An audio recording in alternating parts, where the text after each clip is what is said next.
Hey everyone, welcome back to Big Markets, Think Simple. A store's cooler is packed with dozens of soda options, and your hand still reaches for that red can, Coca-Cola. In blind taste tests, plenty of people actually pick Pepsi as better tasting. So why does Coke keep winning on the shelf? Back in 1886, a pharmacy in Atlanta sold about 9 glasses a day of this drink. Now, the world drinks 2.2 billion servings of it daily.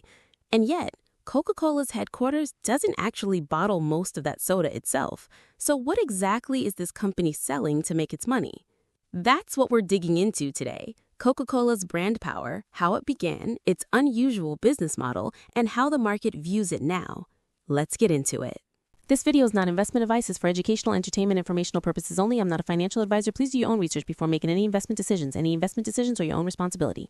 Coca-Cola owns more than 200 brands today. Sprite, Fanta, Minute Maid, Powerade, Dasani, Costa Coffee, even dairy products and canned cocktails. But out of everything the company sells, soda makes up 69% of volume. And within that, Coca-Cola alone accounts for 47% of total sales. So even with 200 plus brands, the company still runs on Coke. Is that just because it tastes better? Here's a story that says otherwise. In 1985, competition with Pepsi got so intense that Coca-Cola changed its formula for the first time in 99 years. Taste tests showed the new recipe was sweeter and smoother, so they launched New Coke. On paper, a perfect plan, a formula built to win on flavor. The backlash was nothing like anyone expected. Crowds protested outside headquarters. Some people dumped thousands of cans into the street, and one executive got a letter reading, "You ruined my life." Just 79 days later, the company surrendered and brought back the original formula as Coca-Cola Classic. The lesson? People weren't buying a flavor. They were buying the memories they'd built with Coca-Cola over the years. What this company has really spent a century perfecting isn't the liquid, it's the image. The curved glass bottle from 1915, designed to be recognizable by touch alone in the dark, and trademarked as its own design. The bright red logo, even the warm, chubby Santa Claus we picture today, an image Coca-Cola spread worldwide starting in 1931 to boost winter sales. Repeated for decades, these images turned Coca-Cola into more than just a drink for when you're thirsty. It became the brand quietly sitting next to life's good moments: movie theaters, ball games, birthdays, family dinners, Christmas mornings. The numbers reflect that. Coca-Cola ranks as the 7th most valuable brand in the world, and by far the top beverage brand, worth roughly 3 times as much as Pepsi. Its U.S. soda market share has climbed from about 42% in 2013 to 48% today, while Pepsi, in second place, keeps losing ground.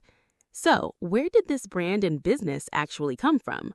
In 1886, Atlanta pharmacist John Pemberton mixed coca leaf and cola nut extract into a syrup meant to ease headaches and fatigue, added carbonated water, and sold it at his pharmacy for 5 cents a glass. In its first year, it sold an average of just 9 glasses a day.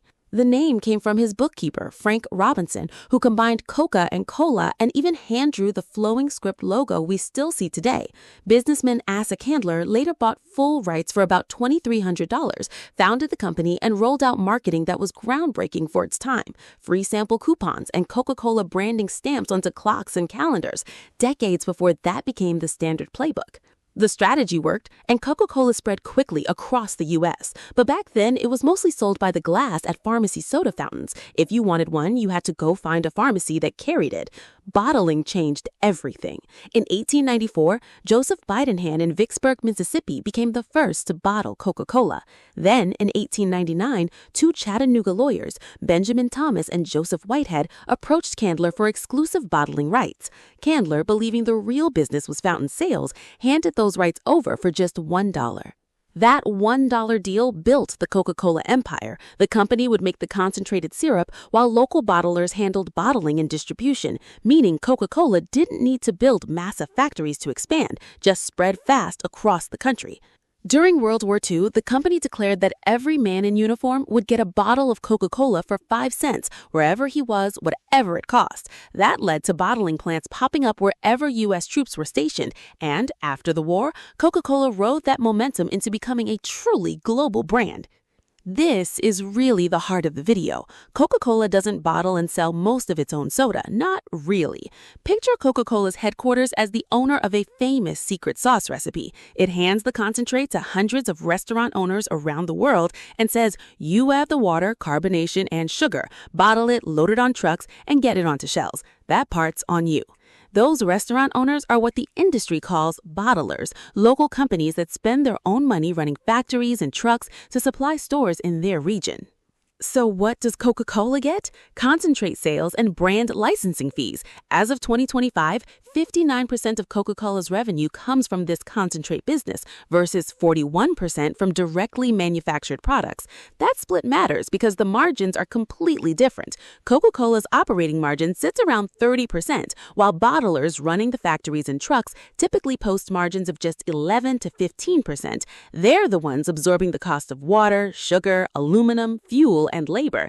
That structure is the core of why Coca-Cola is so profitable. With far less capital investment than a company that manufactures everything itself, extra revenue converts into operating profit much easier. That doesn't mean Coca-Cola just hands everything off and steps back, though. When a bottler runs into financial trouble or gets stuck with outdated factories and a messy distribution network, headquarters buys that operation directly, consolidates it and upgrades it, stabilizes it, then hands it back to a stronger local partner, much like a franchise system. At this point, you might think this company's setup is perfect and it must be crushing it right now. The recent numbers tell a more complicated story. Coca-Cola's annual revenue grew from about $38.6 billion in 2021 to roughly $47.9 billion in 2025. Steady growth on the surface. But the growth rate itself tells a different story, from 17% in 2021, boosted by the post-COVID recovery, down to just 2% in 2025. Like pedaling a bike where you're putting in more effort each year but somehow going slower.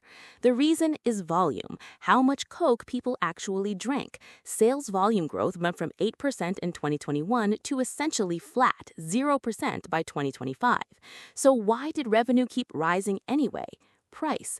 Coca-Cola raised prices while shifting sales towards smaller cans and premium products that cost more per serving than a big bottle. Pricing and product mix contributed around 10% a year from 2022 to 2024, and still 4% in 2025. Revenue wasn't growing because people drank more Coke, it grew because roughly the same amount sold for more money. The brand was strong enough that people didn't walk away as prices climbed, but stagnant volume meant the growth engine was leaning almost entirely on price. That's shifted in 2026. Volume grew 3% in Q1, then 5% in Q2. Revenue rose 7%, organic revenue grew 6%, and while pricing and mix still added 2%, volume was the bigger story this quarter, driven by demand in India, China, the US, and Brazil. On that momentum, the company raised its full-year 2026 organic revenue growth guidance to around 5%. Is this a shift toward volume and price finally growing together, or just a temporary bounce? That's exactly where the market's attention is right now.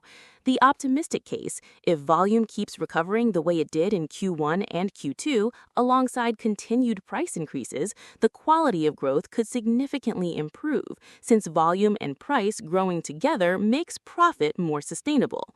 Demand recovery in India and China, the fast growth of Coke Zero, steady cash flow, and 64 consecutive years of dividend increases are all seen as real strengths. The concerns are just as real, though. It's still too early to say whether this volume rebound marks years of steady growth or just a short-term bounce. There's also a real question of how much room is left to keep raising prices after years of steady hikes. Consumers might start feeling like enough is enough. The deeper worry? In developed markets especially, soda just isn't as appealing as it used to be, as more people shift toward lighter, healthier alternatives. Coca-Cola has responded well with Coke Zero and other categories, but that doesn't fully erase the long-term ceiling facing its core soda business. So, let's bring it together. Coca-Cola's real strength was never just a secret formula. It's 140 years of memories built into people's minds, a bottling system reaching nearly every corner of the globe, and a brand strong enough that people keep buying even as prices rise. Growth may have stalled while the company leaned too heavily on price, but recent results show this giant still has real power to move the market. Even as the world shifts away from soda, can that red can keep quenching the planet's thirst? Next time you're standing at the convenience store cooler reaching for a Coke, it might be worth asking, is it really about the taste, or is it the pull of a red logo that's been building itself into your memory for over 100 years? That's it for today's video. If you enjoyed it, we'd really appreciate a like and a subscribe. Thanks so much for watching.